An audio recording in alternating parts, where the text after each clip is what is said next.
Momentos en botella. Hoy voy a reseñar Réplica by the Fireplace de Maison Margiela. Miren cómo lleva el Decan ya, no me queda nada.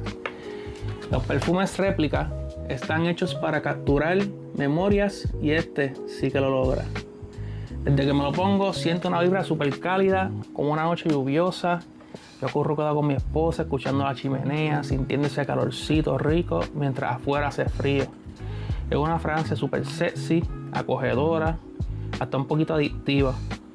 La salida ahumadita, literal como madera quemándose, pero enseguida se mezcla con un dulzor de castaña y vainilla, que se siente cremoso y cálido. Cuando seca deja un olor reconfortante, suave y súper íntimo. Perfecto para otoño, invierno y para usarlo en las noches. Si quieres oler diferente, especial, con ese toque romántico, este es el perfume.